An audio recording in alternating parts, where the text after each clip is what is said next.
Hi, my name is Nikema Lee, and I am an intimate relationship coach. And the number one question that I usually get is, what is an intimate relationship coach? Well, intimacy is having the ability to see who you are, into me see. And I've said this a few times, and there's some videos out there that you can watch that sort of breaks that down. But when I decided to be this life, to do this thing, I was making $70,000 a year, working as a safety engineer for Miller Brewing Company. And many of my friends had told me that, Nikema, you know a lot about sex and you know a lot about toys and you should sell sex toys. And I was like, oh, that's easy. Yeah, why not do it? And I never really gave it much thought. At that time in 2008, I felt that it was something that I can do. And I eventually sabotaged my job, thinking that selling toys was going to be the next big thing for me. Not knowing that every decision that I had been making and made subsequently until a time in 2009 had been all fear-based. I have to go back a few years just to sort of catch you up on why fear was the number one controller in my life. In the ripe old age of 11 years old, my mother decided that she needed to leave. Unbeknownst to me at the time, she had an addiction problem and chose to live her life differently than the traditional mom would have. And by doing so, she left me in New Jersey and decided to live her life in a different state. And being 11 years old and being the product of a single parent home and all that you know is the love of your mother, to come home from school one day and be told that you're no longer wanted, that your services are no longer needed, at 11 is a pretty hard thing to take. And at that particular time, and every time I tell this story, if I find the pain of that moment, I find the pain of that moment every time I tell the story. And not to do the woe is me, find me a victim, but to know that that was a turning point in my life. That was the moment where I drowned. I died. I no longer existed as a person. And for many, many, many, many, many years, I just existed. I didn't live. I didn't feel. I didn't anything. I just was a shell of a person. And being a shell, I created in my mind that I never wanted to feel that way again. I never wanted to be that again. So people never wanted to leave me. I never wanted anybody to leave me. I never wanted to feel rejection ever again. So what I did was I created this world where I was always perfect. And if I ever was criticized, if I ever was, not wanted for what I did, I made sure I did everything that I could, everything that I could to change that. Thus, the decisions that I made. If you were somebody that I just met and you said that you liked me and I didn't want you to reject me, I would have sex with you because you wanted me to. You asked me to. Whatever you wanted me to, I would do. Because I didn't want to lose you as a person in my life. Dangerous situations I find myself in, from multiple from multiple relationships to multiple partners all at the same time, whether it was voluntary or involuntary. I found myself in very risky situations. And I made those decisions consciously in order to not feel rejected. The fear of being rejected, fear of being alone, and fear of being abandoned again, and fear. And I lived this life perpetually throughout my marriages. Yes, ladies and gentlemen, I've been married twice. Failed at them because I lived this life through these rose-colored glasses that if I did everything that I needed to do, that you would never leave me. But in the midst of all of that work for others, I never found the love for myself. And it wasn't until I decided to start this business, selling toys, telling women that you can get the best orgasms if you use clitoris stimulation, and that dildos were the best thing for you, and the rabbit was the #1 selling toy in the United States for the past 15 years. Like, this is what you need to do. You need to arch your back when you're getting it from behind. Not knowing that the physical act of sex had nothing to do with sex. The physical act of sex is just a byproduct of it. So, a little story about me. At the end of 2009, I was going through my second divorce. I had been in this business for a little over a year, and I wasn't making any money. I went from $70,000 to $700, $7,000. And I was hungry, and I had 2 children to take care of, and just didn't know what to do. Never really knowing what was the next step. And I was literally at my most vulnerable state of mind that I could have ever been, and I ran into a man. Beautiful man. To this day, there's a love for him that I will never shake. And our relationship was so fast and so intense that at the moment that he came into my life, I needed everything that he could give me. I just needed something, anything at this point, and he gave it to me. He gave me love.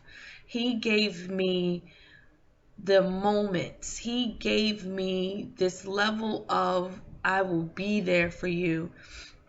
And it turned out that the relationship actually wasn't what it was in my head. It was not what it was in my head, you know? So what ended up happening is that when he rejected me, it spun me into a tailspin. And it wasn't anything that he'd done. He just didn't want to be with me, which he had all the right to choose who he wanted to be with in his life and spend his life with. And, you know, and shout out to him because he's happy in the current relationship that he is in, that he chose. And I am happy for them. I mean, they have persevered through so much, and they, you know, it's not like they deserve each other, but they have really stood the test of time, and that is a beautiful thing. But at that time, I felt the rejection, and that spun me into a moment where I'd send my children away because I knew that it would be okay if they were with somebody that loved them. And I decided to take my life. I wanted to die. And it's not that I wanted to die, I just wanted the pain to go away. I just wanted to stop hurting. I wanted to stop having to relive my life again. Because every time that I would become successful, something in my life would destroy that. And I would have to rebuild, and I could pick the pieces back up, and I can make a brand new, and I can be successful. And I was good at starting over.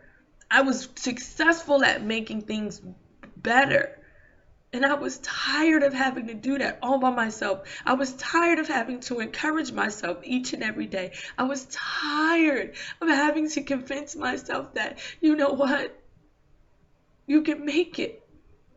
It doesn't matter who's in your corner. You can make it. You have the strength to do all these things in the world. I was tired of having to convince myself. I was tired. And I just wanted to not do it anymore. I was an 11-year-old that wanted a mom to take care of her. That's what I wanted. And I thought the only way that I could get that was if I ended my life. So, December 18th, 2009, I tried. And I failed. Walked myself into a mental institution, to the emergency room, and I said I want to die. And I don't know how to do it. I need help. I don't know how to help myself anymore. And 2 days into my stay, I find myself on the floor of this mental hospital. And I went through a coaching session, a counseling session. And we talked about grieving. We talked about grieving the death of the people that have died in our lives. And I said, well, there's no one really significant that has died in my life. And the counselor talked about the moment that changed my life. And I said, well, that moment that changed my life was the time my mother died. My mother left me. And he said, well, that's your death. And he said, you've never really mourned the death of your mother. And I said, you're whatever, you're crazy. And as the session went on, and I began to realize that I was always hanging on to her coming back. No matter where I was, no matter what I was doing, I always had this hope that she would come back. My mom would come back and get me. My mom would come back and get me. Not as a 31-year-old, not as a 29-year-old, not as a mother of two, a wife, a college graduate, a master's degree holder, a business owner, but as an 11-year-old. I always thought she would come back. So that day, I mourned the death of my mother. I mourned the death of an 11-year-old. And it's in that moment that I found life. It was in that moment that I found me. It was in that moment that it was no longer a facade. It was no longer what people projected, what image people projected onto me. It was me. It was Nikema. It was the inner child. It was my intimacy. And it was in that discovery. It was in that gunk. It was in that trash. It was in that dirty debris of being addicted to drugs and addicted to sex and addicted to money and addicted to a lifestyle that I discovered that's not even who I am. And the things that I've done in my life were not examples of who I was, that I am really just a sweet, wonderful, joyous, smiling individual who just loves to sing and to dance and to smile and loves the sunshine and the cool breeze and wonderful food. And it was in that discovery that I can be able to rattle off the things that Nikema loves. It is in that I found me. The intimacy. And I knew at the very moment that I found that nugget of life within me, that it started to just grow and said, you know what? I've been waiting to shine for years, and you've been hiding me, and you've been running away from me. And you know what? We're out of here. We're going to be exactly whoever you have ever wanted to be. And you can be that thing. And it was happy, and it was smiling, and it was great, and it was sunshine, and it was beautiful, and it was intimacy. And I would see people on the street, and I'd be like, hey, how are you doing? And they'd be like, oh, I'm okay. They're like, how are you? I'm amazing. Well, why are you so amazing? I'd be like, oh my God, because I found me. What do you mean? What are you talking about? I was like, I gotta teach people how to discover that thing. And whatever that thing is in you, to learn to love that. To learn to embrace that person, that 11-year-old, that 7-year-old, that 22-year-old, that thing that lives and nestles inside of you, that is begging and pounding at your soul to get out, that you try to drown with liquor and drugs, and you cover up with clothes, and you cover up with all these other things, and it just stifles that thing that's in you. I am that person that says you can be who you want to be. You can be who you are, and it's okay. It's okay to be who you are. That is what an intimacy coach is in my book. That is who I am. I am that person. I am that encourager. I am that light, whatever you want to call it. I am that thing, that voice that says you, that thing, not the bullshit that you want to give me and says, oh yeah, you're all well put together, and you don't cry at night, and you don't whine, and you don't complain, and you're not sad. Not that person. The one that is sad. The one that says, you know what? I don't know what I'm going to do today. I don't know how I'm going to make it through. I don't know how I'm going to change the world. I don't know how I'm going to change my circumstances. But I'm going to what? I'm going to push through, because that little thing that's in the back of my neck, that's in the bottom of my stomach, that thing that says, you know what? You're going to make it. You're going to make it. Make it. Make it. Make it. I am that thing that helps to encourage that. That is what an intimacy coach is. And at any moment, did you hear me talk about sex? No. Because it is emotionally that we have terrible sex lives and we ruin relationships. Because of our mental baggage we bring into relationships, that we block the potentials of having love and unconditional love. Love is unconditional. It's not love if it has a condition on it. I love you when you do this. Just listen to a song that Marvin Gaye wrote. I want you, but I want you to want me too. How can't you just want me? Just love me. Not as a preconditioning experience that I have to love you back, but love me in spite of that. That's love. You love your kids no matter what they do, say, or become. You love them. God loves you regardless of what you do, say, or become. He loves you. How come we can't love others that way? That is what I do. That is what I've dedicated the rest of my life in doing. That is what I am dedicating the rest of my life to, preserve the opportunity to say, you know what? I'm going to shake this mental baggage that I've got going on in my head. I am going to shake this emotional mess that I'm swimming in. I am going to free myself spiritually so that whenever life brings me, it is a moment of emotional oneness. It's a moment of oneness, period. So when things happen to me in the physical sense, they just happen. I have orgasms. I have life, I have love, I have everything that I need. I have it built right into me. And that is what an intimate relationship coach is. Join me. Join me. Join me in the fight of discovery. Go to NakeemAli.com. We've got a new 30-day program that's coming out. It takes 30 days. It takes time. It takes persistence. You have to consistently do it in order to change. It doesn't happen overnight. You're going to discover shit about you that you're like, oh my God, I should be depressed. I should be depressed. You should be. But we're going to say, you don't have to be. You don't have to be. You don't have to be. You can be whatever it is that you want to be.